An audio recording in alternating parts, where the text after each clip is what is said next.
Adnan water tank लेकर आए हैं 6 लेयर वाटर टैंक्स, जिस पर दे रहे हैं 25 साल की guarantee. Adnan water tank, safe and healthy water storage solution. Such news के बैनुल-अक़वामी खबरनामे में आप सबका इस्तकबाल है। आज की सबसे बड़ी खबर आ रही है पाकिस्तान से, जहां पर फिर धमाके से दहला पाकिस्तान। इस्लामिक स्टेट ने बलूचिस्तान के सीबी जिले को निशाना बनाया है। फिदियान हमले में 4 लोगों की मौत हो गई है। पाकिस्तान में ट्यूसडे यानी मंगलवार को बलूचिस्तान का सीबी जिला एक बार फिर से जबरदस्त फिदायीन हमले से दहल उठा है। इस धमाके में 4 सैनिकों की मौत हुई और 10 लोग गंभीर रूप से घायल हो गए हैं। मीडिया रिपोर्ट्स के मुताबिक हमलावर की पहचान इस्लामिक स्टेट खुरासन के अब्दुल रहमान अल पाकिस्तानी के रूप में हुई है। सीबी की असिस्टेंट कमिश्नर सना महजीबीन ने मीडिया को बताया कि इस हमले को अंजाम देने के लिए इम्प्रोवाइज्ड एक्सप्लोसिव डिवाइस का इस्तेमाल किया गया है। सभी घायल सैनिकों का इलाज चल रहा है। इनमें से 6 की हालत बहुत नासाज है। सीबी की 1 हफ्ते पहले वाले धमाके की रिपोर्ट की बात करें तो 1 हफ्ते पहले भी आतंकियों ने बलूचिस्तान के सीबी जिले को निशाना बनाया था। तब सालाना मेले के दौरान एक ब्लास्ट में 5 जवानों की मौत हो गई थी और 30 लोग घायल थे। इसी महीने पेशावर में जुमे की नमाज के दौरान हुए फिदियाइन हमले में 60 नमाजियों की मौत हो गई थी। Pakistan institute for piece teach की तरफ से हाल ही में जारी एक रिपोर्ट में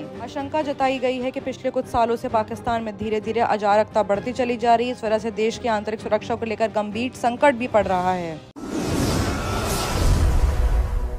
एक और बड़ी खबर भी पाकिस्तान से आ रही है, जहां पर कट्टरपंथियों के सामने पाक हुकूमत का सरेंडर हो चुका है। आतंकियों की गिरफ्तारी के खिलाफ चक्का जाम की धमकी से डरे इमरान सैकड़ों को इज्जत छोड़ना पड़ा। पाकिस्तान प्रधानमंत्री इमरान खान इन दिनों चौतरफा आफतों से घिरे हुए हैं। एक तरफ जहां आतंकी संगठन पाक शहरों को निशाना बना रहा है, वहीं कट्टरपंथी जमातें सरकार को हर मोर्चे पर सरेंडर के लिए मजबूर कर रही है। पाकिस्तान में आतंकियों के सामने सरकार किस कदर खोखली हो चुकी है, इसका जीता जागता उदाहरण गुरुवार यानी थर्सडे को राजधानी इस्लामाबाद में देखने को मिला है। गुरुवार को कट्टरपंथी राजनीतिक जमात JUIF के मौलाना फजल उर रहमान के सांसदों को सुरक्षा देने के नाम पर अंसार उल इस्लाम ने कई आतंकी संसद में लाउंज में घुस गए, जिसके बाद पुलिस ने इन्हें गिरफ्तार कर लिया। पुलिस की इस कार्रवाई पर मौलाना फजल उर रहमान ने प्रोटेस्ट और चक्का जाम की धमकी देकर हुकूमत को सरेंडर पर मजबूर कर दिया। इमरान सरकार ने जुमे सुबह भी आतंकियों को रिहा कर दिया है। यही पहली बार नहीं है जब इमरान सरकार ने आतंकियों की रिहाई के ऑर्डर्स दिए हैं। पिछले महीने भी तहरीक तालिबान पाकिस्तान TTP के साथ सुलह के मकसद के पास हुकूमत में 50 कैदियों को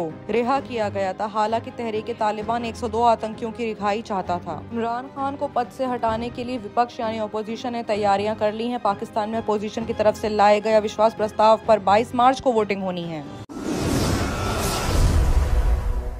अब अगर बात करें रूस और यूक्रेन की, तो यूक्रेन पर हमले का 70वां दिन है। बता दें कि यूक्रेन के राष्ट्रपति जेलेंस्की ने कहा है कि पुतिन से यरूशलेम में बातचीत को तैयार हो चुके हैं। ऐसे में इंटरनेशनल स्पेस स्टेशन पर पुतिन की धमकी भी सामने आ रही है। रूस यूक्रेन जंग का आज 70वां दिन है। यूक्रेन के राष्ट्रपति व्लादिमीर जेलेंस्की ने कहा है कि वो रूसी राष्ट्रपति व्लादिमीर पुतिन से इजराइल के शहर यरूशलेम में बातचीत करने को तैयार है। जेलेंस्की ने कहा है कि इस बातचीत के लिए इजरायली प्रधानमंत्री नफ्ताली बेनेट को मध्यस्थता करनी चाहिए। बेनेट ने कुछ दिन पहले मॉस्को का दौरा किया था। इस दौरान उन्होंने दोनों देशों के बीच मध्यस्थता की पेशकश भी की है। रूस ने यूक्रेन की राजधानी कीव और उसके पास इलाकों में हमले तेज कर दिए हैं। पश्चिमी देशों रूस पर नकेल कसने के लिए लगातार प्रतिबंधियों का ऐलान कर रहे हैं। इसके पलटवार में रूस भी कड़े एक्शन ले रहा है। रूस ने धमकी देते हुए कहा है कि पश्चिमी देशों की तरफ से लगाए गए प्रतिबंधों की वजह से इंटरनेशनल स्पेस स्टेशन क्रैश हो सकता है। अमेरिका और रूस पिछले 24 साल से इंटरनेशनल स्पेस स्टेशन के रखरखाव के लिए एक साथ काम कर रहा है। ये दोनों के तालमेल के 21वीं सदी की कई महत्वपूर्ण खोजें भी की हैं, लेकिन यूक्रेन युद्ध के हालात को बिल्कुल बदल चुका है। रूस की धमकी के बाद अमेरिका एस्ट्रोनॉट मार्क वेंदे हुई 2 अन्य रूसी अंतरिक्ष यात्रियों के साथ कजाकिस्तान में उतरने का प्लान भी कर रहे हैं।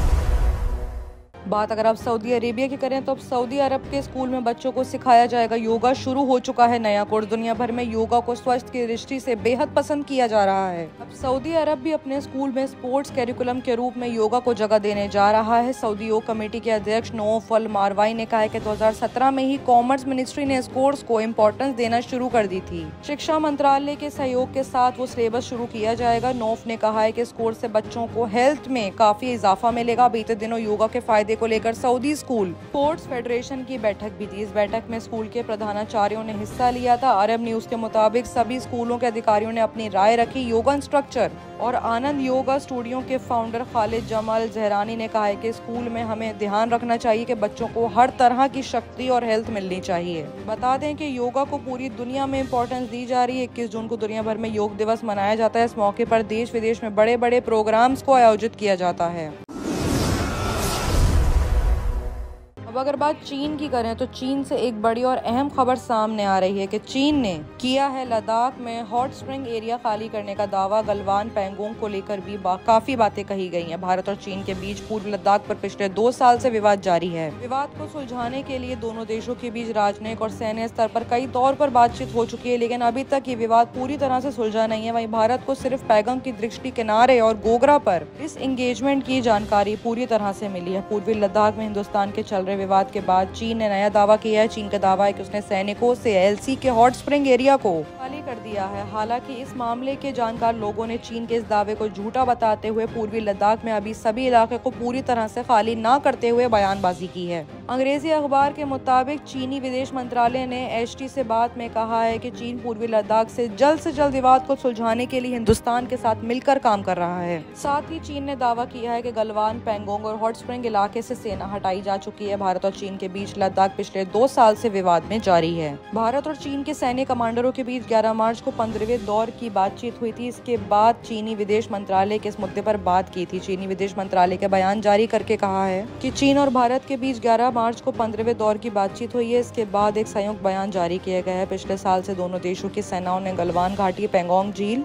और हॉट स्प्रिंग डिजाइन एंगेजमेंट की पूर्वी लद्दाख में मौजूदा स्थिति स्तर पर नियंत्रण में ली है। बाकी की तमाम खबरों के लिए देखते रहिए सच न्यूज। जर्मनटन हॉस्पिटल, ऑर्थोपेडिक से मुताल्लिक हर मरीज यहाँ शिफायाब। इनाम याफ्ता doctor Mir Jawad Zar Khan, senior orthopedic surgeon, advance operation theatre, ICU, digital x ray, laboratory, physiotherapy, pharmacy, sharing और प्राइवेट रूम्स, लेडी डॉक्टर्स और डॉक्टर अर्जुमन सुल्ताना गैनाकोलॉजिस्ट की खिदमात हासिल। वाजिबी फीस और मुकम्मल सहूलियात से हजारों मुतमईन। एम्बुलेंस से आरास्ता Germantown orthopedic hospital, pillar number 150, Attapur, Hyderabad.